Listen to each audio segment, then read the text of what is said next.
What's up, Reddity Man back? Welcome to a brand new video, and today we're going to be doing another Monarch Legacy of Monsters predictions video. This one we will be predicting episode 5 of Monarch Legacy of Monsters, the next episode titled The Way Out.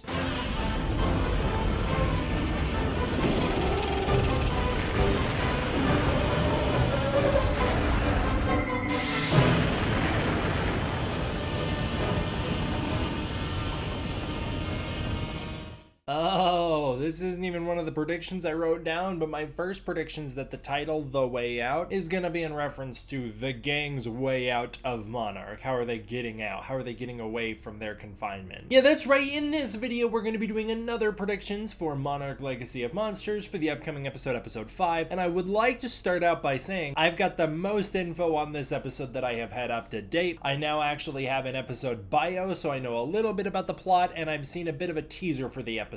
So for once, I have an educated guess on where we're headed. Yes, it's finally time to maybe have a bit more of an accurate prediction. I actually didn't do bad in the last predictions. What I was off basis about was that I just totally misidentified who the central protagonist of the episode would be, as I thought it would be a bit more about Cate herself, and Kentaro and her would split the screen time, when it was by far Kentaro's episode. That's my first prediction, is that things are gonna change here. We're gonna have Cate as the main protagonist. This is the Cate episode.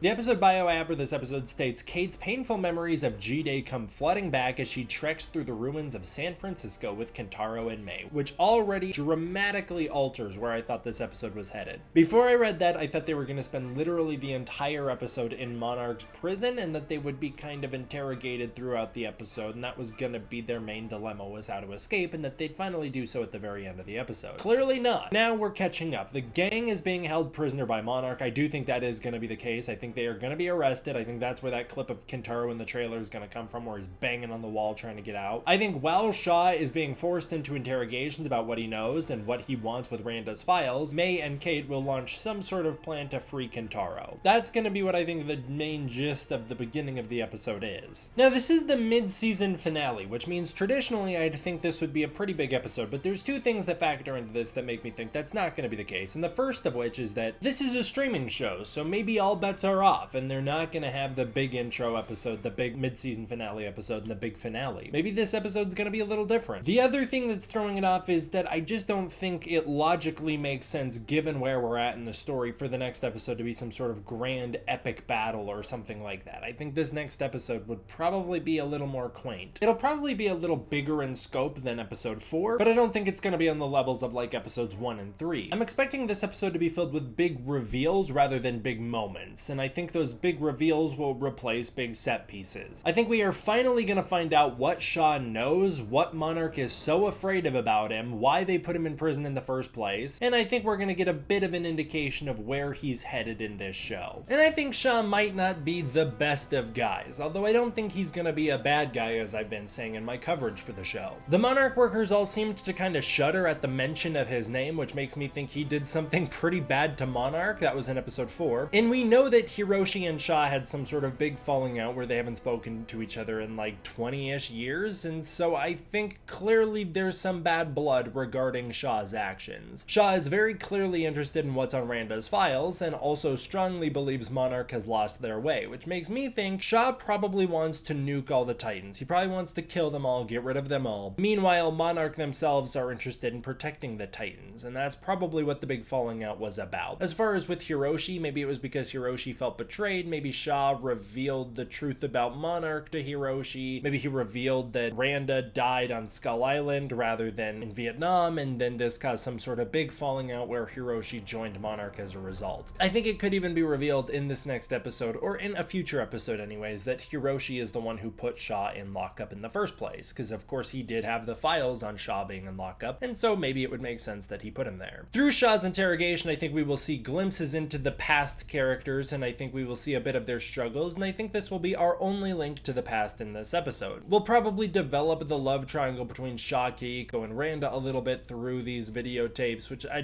don't want to see that love plot developed, but we will. I'm sure of it. And this is probably also our best shot to reintroduce the plotline about the Ion Dragon. Maybe we'll see like a bad video that Randa took of him on that ship or something. I don't know. I think this is also where we're going to really develop Tim's story and realize that he and Verdugo are on completely different sides of the Monarch equation, with Tim slowly becoming one of our series leads, where I think he'll learn from what Shaw has to say that it's time to kind of go down a rebellious path to try and save the planet. And I do think Tim and Shaw will be working on the same side in this show. Meanwhile, I think Tim is going to secretly free May and Cate. I don't think he's going to want them in lockup. I think they're going to free Kentaro, and they're all going to go on the run. And just due to this episode's description, we know that they're going to travel back to San Francisco to find, I would think, Hiroshi's old office in the United States. That's the only thing I'd think they'd be heading towards. Of course, that's not somewhere Monarch has already spotted them and looked for them, so that would be a good place to go hide. It would also be a good place to go to gather intel and information. I think they might be looking for more files that will point them in Hiroshi's direction, and I also think that Cate and Kentaro will now start to realize and accept the gravity of the situation they're in and realize that by helping Tim, they can help to prevent another G-Day. Meanwhile, just given how she was in the last episode at times, I think May's gonna continue to complain and blame Kentaro for everything that goes wrong, and then she'll still be besties with Cate. Through San Francisco, which is just not where I would have thought we were headed without that bio, I think we will see obviously memories of the past, and based on the teaser clip we have, we know we'll be visiting the day before G-Day to see Cate learn of Godzilla's battle with the Mutos in Hawaii. This will, I think, eventually lead to a bunch of flashbacks of her trying to evacuate the kids onto the bus, get them out of the city safely. It'll probably lead to the revisiting of the bridge sequence, and I hope we will see some stuff after that of Godzilla's battle with the Mutos from a new perspective. We don't really know what happened to Cate after that. All we know is that she didn't make it across the Golden Gate Bridge, and she eventually winds up back with her mother. I think this is where we will finally see the footage of all the helicopters flying around San Francisco. I actually think that's going to be set in 2015, not 2014, but I do still believe we will flash back to G-Day +3 to see Cate speaking with her mother for the first time on screen. Those are my big predictions for that. This is also probably where we're going to see all the stuff of them hiding from the soldiers, not only in the Monarch facility, but I also think this is where the soldiers running through the streets in the newest trailer are going to come from. I expect that this episode will be another slower one with less Titan activity than some may hope, but I would expect to see some Titans, like maybe we'll be on the level of episode 2 here with the final reveal of a Titan. And even though it's the mid-season finale, I think the only real weight it'll hold is through emotional reveals rather than Titan cameos, with the only Titan I'm actually expecting to pop up is Godzilla. As far as the future of the season, I took some big swings on a live stream the other week, and I want to take a couple big swings here, especially given that we've seen that newest teaser now, so we kind of have a bit of an indication of where the show is headed. So I'm going to take some big predictions on where I think the show is going, and I might be totally wrong, but I don't know. I have a feeling that these really could be where we're going. I think we're going to kind of take a break from the past plot and the past trio for a couple episodes before reaching some sort of climactic point with the modern characters, where we will then jump back to the past and spend a full episode or two with them, leaving our characters in the present on a big cliffhanger. Meanwhile, Shaw and Hiroshi, I think they're going to have some sort of super rocky relationship that comes to a head, I would assume around episode 8, because that's when I think we're going to be going to the desert. I think the series is building to the reveal that the Ion Dragon is creating Hollow Earth tunnels. That's probably how it has evaded Monarch for all these years, and it's probably feeding on other Titans to grow. I don't know why that's my prediction. I just have a feeling I'm going to see that thing eat the Frostbark. That's just my guess. I think it's going to be feeding on other Titans or using other Titans to grow its nest, which I think it's nesting in the Loden, and I think we will return to the Loden, and I think Godzilla may even show up in the Philippines to intercept the nest, fight a swarm of baby Ion Dragons, and kill them, making him the enemy of the big Ion Dragon. The characters in the past will attempt to explore the Hollow Earth through that big pod that we see in the trailer that they're climbing in. I think maybe it'll be even through a portal that the Ion Dragon has left, but I'm gonna guess it goes horribly wrong because Monarch never proves the Hollow Earth until really Godzilla vs. Kong. However, I do think the pieces will be picked back up by our modern characters, who I think might travel to a Hollow Earth pocket using that big tube thing. Based on those kind of portal-y scenes we've seen in the trailer, I think they're gonna jump into a pocket of Hollow Earth to maybe gain some sort of insights on where the Ion Dragon lives and how it's been evading them all this time. They'll learn some sort of valuable insights there. And I think they might also uncover that Hollow Earth entry points have some sort of weird radiation contamination that temporarily scrambles your brain. Shaw's weird speech in episode 4 where he's like, "This place is stranger than you think, it's stranger than we know." I think that could have been what was triggering all of Kentaro's flashbacks. Yes, the cold certainly, but I think it had something more to do with the fact that they were in this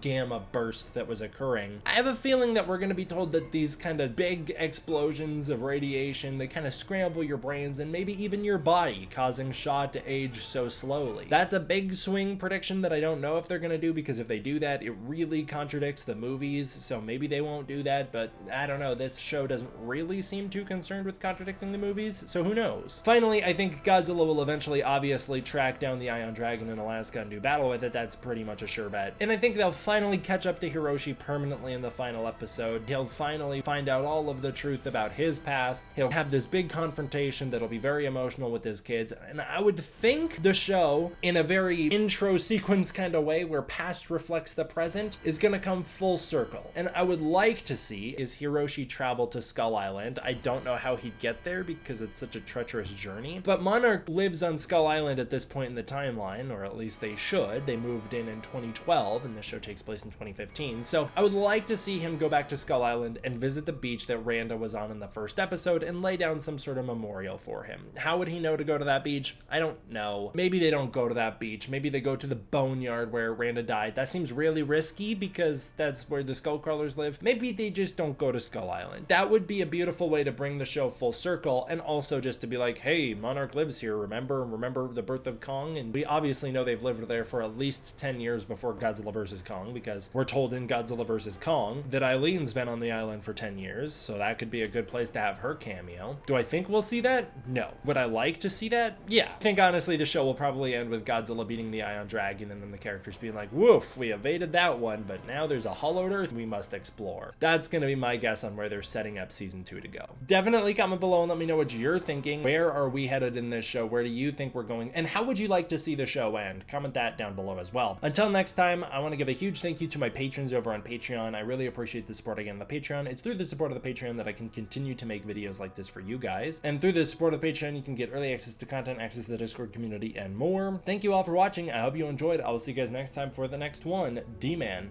out.